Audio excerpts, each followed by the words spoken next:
नमस्कार साथियों। उज़्बेकिस्तान में हमारे जो भारतीय भाषाविद हैं उनके साथ लेकर बातचीत का जो क्रम है वो लगातार हम लोग आगे बढ़ा रहे हैं और इसी क्रम में आज हमारे साथ Tashkent state university of oriental study में जो हिंदी अध्ययन अध्यापन से जुड़ी हुई हमारी उज़्बेकी प्राध्यापिका हैं मोतबार जी, हम लोग उनके साथ हैं। आपका बहुत बहुत स्वागत है मैम। हम लोग लगातार ये कोशिश कर रहे हैं कि हम लोग उज़्बेकिस्तान में जो हमारे उस्ताद हैं जो हिंदी पढ़ा रहे हैं, जो बहुत सीनियर भी हैं और जो बहुत यंग भी हैं, हम लोग उनके साथ एक बातचीत करें और उसका एक डॉक्यूमेंटेशन करें ताकि लोगों को यहाँ की स्थितियों के बारे में हम थोड़ा बेहतर बता पाएँ कि एक 80-90 साल का हमारा है उस्ताद क्या सोच रहा है आज की स्थितियों के बारे में और आपकी जैसी जो एकदम यंग हमारे उस्ताद हैं वो क्या सोच रहे हैं। तो इसके पहले कि मैं आपसे सवालों का सिलसिला शुरू करूं, मैं चाहूँगा कि आप हमारे दर्शकों को थोड़ा अपने बारे में बताएं, आपकी फैमिली, आपकी स्टडी, उसके बारे में। मैं मोतबर स्मतलावा हूँ। मैं यहाँ हिंदी सिखाती हूँ। हिंदी सिखाने के अलावा मैं अंग्रेजी भी सिखाती हूँ। मैंने यहाँ शिक्षा प्राप्त किया। मैंने यहाँ हिंदी सीखी, पर मैं आजकल भी हिंदी सीख रही हूँ, सिखा रही हूँ, PhD भी कर रही हूँ। मेरा भी एक विषय है, उस पर भी मैं लिख रही हूँ। अगर मैं मेरे परिवार के बारे में बताऊँगी तो मेरे एक बेटी है और वो 6 साल की है। वो भी थोड़ा सा हिंदी और अंग्रेजी में भी बोल सकती है। मेरी रुचि है भाषाएं सीखना और सिखाना। जैसे आपने बताया कि आप PhD भी कर रही हैं, हाँ। तो आपका PhD का विषय क्या है?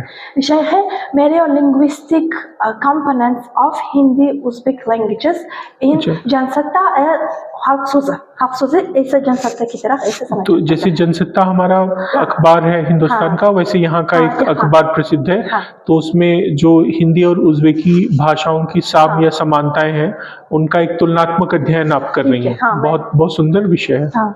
और आपकी रिसर्च गाइड कौन है, मतलब किसके अंडर में आप काम कर रही हैं? हाँ, मेरे रिसर्च गाइड नीलफार मैम है। जो हमारी विभागाध्यक्षा हैं ये। हाँ, ऐसा है नीलफार मैम, क्योंकि आपको भी मालूम है कि वे भी मेरे लिंग्विस्टिक्स में काम करती हैं और उनका तुलनात्मक उनका भी काम है और प्रेमचंद को लेके उन्होंने काम किया हुआ है। तो हाँ, उन्होंने प्रेमचंद की बहुत सी कहानियाँ भी अनुवाद की। तो आप इसके अलावा क्या कुछ किताबें या रिसर्च आर्टिकल्स आप हिंदी में प्रकाशित करती रही हैं? हाँ, प्रकाशित करती रही हूँ। उदाहरण के लिए मैं हिंदी में मेरी एक कहानी की पुस्तक है, मैंने अनुवाद की उज़्बेकी से हिंदी में, जो है हमारे आधुनिक लेखकों में से एक है। थोड़ा सा 15 या 20 कहानी थी, मैंने अनुवाद की जब मैं स्टूडेंट थी। तो वो क्या आजकल में मैं आर्टिकल, तो वो क्या प्रकाशित है जो आपने अनुवाद किया था, वो प्रकाशित है? नहीं, प्रकाशित नहीं, फिर भी मैंने अनुवाद किया। और कोई काम आपका रुका हो? अनुवाद किया। भारत जाने का कोई मौका मिला आपको अभी तक? हाँ, मैं बहुत खुश हूँ कि मुझे भी ऐसा मौका मिला, क्योंकि मैं बहुत से सालों से इसके बारे में मैं सोच रही थी। और अक्टूबर में पिछले साल में अक्टूबर में मुझे ऐसा मौका मिला। वाराणसी में BHU में एक सेमिनार हुआ, वहाँ भी वहाँ में जाकर मैंने भी वहाँ थी। बनारस में भी ऐसा सेमिनार था साहित्य के बारे में, और कबीर के बारे में मैंने लेक्चर दिया। और कहाँ जाना हुआ आपका बनारस के अलावा हिंदुस्तान में? बनारस के अलावा मैं ऑफ कोर्स ज़रूर दिल्ली मैं गई, और इसके बाद मैं आगरा में भी थी, और मैंने मेरे आंखों से ताजमहल को देखा। आगरा में हमारा विदेशी छात्रों के अध्ययन अध्यापन का बहुत बड़ा केंद्र है, केंद्रीय हिंदी संस्थान आगरा। आपका वहाँ जाना हुआ? हाँ, मैं वहाँ भी गई, और वहाँ मैं उज़्बेकी विद्यार्थियों के साथ आगरा में भी हम घूमे। हाँ, जो उज़्बेकी बच्चे वहाँ हिंदी सीख रहे हैं उनसे आपका मिलना हुआ। हाँ, मैं भी। अच्छा, तो आप चूँकि पढ़ा रही हैं लगातार, तो आप ये जान रही होंगी कि भारत सरकार की बहुत सारी ऐसी योजनाएँ हैं हाँ। कि जो हमारे बच्चे हिंदी पढ़ना चाहते हैं, उनके लिए बहुत सारी स्कॉलरशिप और योजनाएँ हाँ। मिलती हैं ताकि बच्चे भारत जाके पढ़ें। हाँ। एक यंग स्कॉलर एक यंग टीचर के रूप में आपको क्या लगता है कि भारत सरकार को और क्या करना चाहिए, क्या एफर्ट्स लेने चाहिए ताकि यहाँ के इंडोलॉजिस्ट को फ़ायदा हो सके भाषा और संस्कृति सीखने में? हाँ, मेरे सोच में मैं ऐसे सोचती हूँ कि पीएचडी वाले लोगों के लिए भी, पीएचडी करने वाले रिसर्चर्स के लिए भी ऐसे मौका अगर होगा तो यानी भारत जाकर वहाँ पुस्तकालय में या बड़े बड़े इंस्टीट्यूटों यूनिवर्सिटियों में विश्वविद्यालय में वे वहाँ जाकर पढ़ सके। मतलब क्योंकि मालूम है आपको उनके विषय बड़ा है, कठिन है, इसीलिए वहाँ जाकर उन सब को रिसर्च करना चाहिए। अगर गवर्नमेंट इंडियन गवर्नमेंट ऐसा मौका हमें देना चाहिए कि यहाँ पे जो रिसर्च के छात्र हैं जो हिंदी से जुड़ के रिसर्च कर रहे हैं वो भारत के अलग अलग विश्वविद्यालयों में जहाँ उनके काम की सामग्री मिलती हो वहाँ पे जाएं, वहाँ के बड़े उस्तादों से मिलें, वहाँ की जो लाइब्रेरीज हैं, पुस्तकालय हैं, उनका लाभ उठाएं। 3 महीने या 1 महीने या 10 महीने 2-3 महीने का 1 महीने का कार्यक्रम बनाया जा सकता है। हम खुश होंगे क्योंकि तो वो सच में एक बड़ा मौका है और वो होना चाहिए। तो फिलहाल अभी वैसी कोई योजना भारत सरकार की नहीं है रिसर्च स्कॉलर्स के लिए। रिसर्च स्कॉलर्स के लिए नहीं, लेकिन छात्रों के लिए है। तो ये एक व्यवस्था अगर हो जाए तो यहाँ जो रिसर्च कर रहे हैं उनको बहुत लाभ होगा। ठीक है, हाँ ऐसा है सर। अभी यहाँ पे हिंदी की क्या स्थिति है, मतलब जो नए बच्चे हैं क्या उनके अंदर मतलब एक तो ये कि क्या पहले ज्यादा बच्चे होते थे अब हिंदी के बच्चे कम हो गए हैं, या पहले कम बच्चे होते थे अब हिंदी के बच्चे ज्यादा हो रहे हैं, क्या सिचुएशन है? अब हिंदी सीखने वाले बच्चे बहुत है, ज्यादा है। सेकंड, भले वो सेकंड लैंग्वेज या थर्ड लैंग्वेज के रूप में पढ़ रहे हैं लेकिन ज्यादा है, पर मुख्य लैंग्वेज की तरह भी पढ़ रहे हैं। हाँ, क्योंकि पहले यहाँ स्टूडेंट आकर हिंदी और अंग्रेजी भी सीखते थे, पर आजकल यहाँ वे आकर 5 दिन मतलब 5 दिन वे हिंदी सिखाते हैं।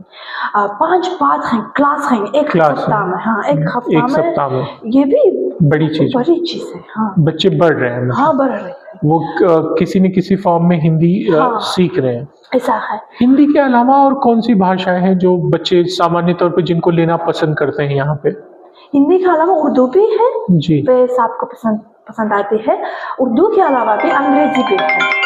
तो हिंदी और उर्दू तो एक तरह से जिसे उर्दू आ रही है वो हिंदी आ रही है, जिसे हिंदी आ रही है उर्दू आ रही है, तो वो उन बच्चों को कम्युनिकेशन में दोनों भाषाएं फायदा करेंगी। इंग्लिश की पॉपुलैरिटी बढ़ रही है, हमको स्वीकार करना होगा ना, बच्चे ज्यादा पसंद कर रहे हैं। हाँ, इंग्लिश की भी। हाँ, उसका क्या कारण है मैम कि बच्चे इतना इंग्लिश की तरफ क्यों अट्रैक्ट हो रहे हैं? क्योंकि आपको भी मालूम है कि आजकल यूरोप से भी या अमेरिका से भी बहुत से मौके हैं, मतलब बहुत उनके लिए अवसर ज्यादा है, मौका ज्यादा है। उनको ये लगता है कि अंग्रेजी पढ़ के पूरे यूरोप में वो अपने लिए संभावनाएं तलाश कर सकते हैं, नौकरियां तलाश कर सकते हैं, या व्यापार कर रहे हैं तो अंग्रेजी से उनको बहुत मदद मिल जाती होगी। ऐसा है। तो इसके लिए वो अंग्रेजी की तरफ झुकाव उनका बढ़ा हुआ है। रूसी भाषा को लेकर क्या स्थिति है? क्या रूसी सीखने वाले उज़्बेकी बच्चे, नई जनरेशन रूसी भाषा को पसंद कर रही है या उतना क्रेज नहीं रह गया जितना पुरानी जनरेशन में था? हाँ, मेरे पिताजी या मेरे माताजी उनकी रूसी से बहुत रुचि थी। हाँ, जी। और वे सब उस जनरेशन में वे सब रूसी में बहुत अच्छी तरह बोल सकते थे, पर आजकल ऐसा नहीं है। आजकल क्योंकि अंग्रेजी है या दूसरी भाषाएं सीख रहे हैं भी है यहाँ। और साथ ही साथ अब चूंकि उज़्बेकिस्तान एक स्वतंत्र राष्ट्र है तो अपनी राष्ट्रभाषा को लेके एक गौरव है और बच्चे उज़्बेकी सीखना भी पसंद करते हैं। ऐसा है सर। हाँ, इसीलिए आजकल रूसी इतनी प्रसिद्ध नहीं है, मतलब लोकप्रिय नहीं है। यहाँ हिंदी फिल्मों का क्या सिलसिला है? क्या लोग यहाँ हिंदी फिल्में आज भी पसंद करते हैं? आज भी पसंद करते हैं, आज भी वे देखते हैं। अगर सिनेमा घर में कहीं फिल्म है हिंदी में, बॉलीवुड फिल्म है, तो लोग वहाँ जाकर ज़रूर देखेंगे, क्योंकि फिर भी हमें पसंद है बॉलीवुड। आपने नई फिल्मों में, हिंदी फिल्मों में कौन सी फिल्में देखी हैं? मैंने ऑनेस्टली नई फिल्मों में ना देखी, क्योंकि मैं 2 बार या 3 बार मैं एक ही फिल्म देखती हूँ, क्योंकि मुझे उदाहरण के लिए मुझे पीके पसंद है। कौन सी? पीके हाँ, मैं बार मैं देख सकती हूँ। तो आपको पीके इतनी क्यों पसंद आई? क्योंकि पीके में जो समस्या है, धार्मिक समस्या, हाँ। वो समाज की समस्या है। फनी कॉमेडी से दिखाई, कॉमेडी के माध्यम से एक बहुत बड़ी समस्या पे बात की गई है के बारे में है ये। हाँ, इसीलिए मुझे बहुत पसंद है, और मैं बार मैं हिंदी में, अंग्रेजी में या उज़्बेकी में देख सकती हूँ। और पुरानी फिल्मों में आपको कौन सी पसंद है? पुरानी फिल्मों में डांस और डिस्को मतलब, और राज कपूर की फिल्म, हाँ, मेरे माँ के साथ में आवारा है, मेरी माँ के साथ या मेरे नानी के साथ में देखी। अभी हम लोगों ने राज कपूर पे एक इंटरनेशनल कॉन्फ्रेंस भी किया था, आपने तो उसमें पेपर भी लिखा था। मैंने भी पेपर लिखा था, और राज कपूर की मेरे paper the importance, the pressure of Raj Kapoor film, इसी के बारे में था। रिसर्च के अलावा आपकी हिंदी में कुछ काम को लेकर ऐसी प्लानिंग चल रही है कि किसी टेक्स्ट का आप अनुवाद करें या कुछ ऐसा आपके दिमाग में है? हाँ, मेरे दिमाग में है। ऐसे मैंने कहा कि मेरा विषय भी ऐसा है, मेरा लिंग्विस्टिक्स, इसलिए मैं आर्टिकल्स, हक ऐसा एक जनसत्ता की तरह ऐसा एक समाचार पत्र है, उनसे मैं भी आर्टिकल लेकर अनुवाद कर रही हूँ। आर्टिकल के अलावा मैं छोटी सी कहानियाँ भी अनुवाद कर रही हूँ। मेरी उम्मीद है कि मैं भविष्य में भी प्रकाशित करूँगी इस एक किताब की तरह। बहुत बढ़िया है, और सबसे बड़ी चीज़ आपके साथ जो बात करके निकल के आई कि आप खुद इस समय रिसर्च स्कॉलर हैं, और रिसर्च स्कॉलर्स के लिए लेकर अगर भारत सरकार कुछ योजना बनाए तो निश्चित तौर पे यहाँ के रिसर्च स्कॉलर्स को फ़ायदा होगा, और वो भारत की तमाम बड़ी यूनिवर्सिटीज़ में जाके वहाँ के प्रोफेसर्स के साथ, किताबों के साथ समय बिता सकते हैं, और शायद अपने रिसर्च काम को ज़्यादा बेहतर तरीके से कर सकते हैं। तो वो एक मैसेज जो है ज़रूर बहुत ज़रूरी है, और निश्चित तौर पे हम लोग दूतावास की तरफ से उसको कन्विंस भी करेंगे कि इस तरह की अगर कोई योजना आती है या प्लानिंग में कभी शामिल हो सके तो हम लोग निश्चित उसके लिए जो कर सकेंगे करेंगे। इसके अलावा भारत और उज़्बेकिस्तान के आज के जो दोस्ताना संबंध हैं पूरे सेंट्रल एशिया में, उसे आप किस तरह से देखती हैं? मेरे ख्याल में ये 10 या 5 सालों के दौरान हमारे संबंध और बढ़ाए, मतलब यहाँ पहले से और बेहतर हुए, बिल्कुल, क्योंकि आजकल फ्लाइट्स भी हैं, बहुत सी फ्लाइट्स भी हैं, मतलब हम वहाँ जाकर भारतीय संस्कृति भी देख सकते हैं, या भारतीय लोग, बहुत से भारतीय लोग, हजारों भारतीय लोग वहाँ आकर यहाँ की यूनिवर्सिटीज में हिंदी पढ़ाई जा रही है, वहाँ की यूनिवर्सिटीज में उज़्बेकी पढ़ाई जा रही है। आपकी तरह ICCR चेयर पे जैसे मैं आया, इस तरह से प्रोग्राम हो रहे हैं, अनुवाद के बहुत सारे काम हो रहे हैं, यहाँ की लोक कथाएं वहाँ की भाषा में वहाँ की यहाँ पे हो रहे हैं, तो आदान प्रदान का अच्छा सिलसिला है, ये और बढ़े तो बेहतर है।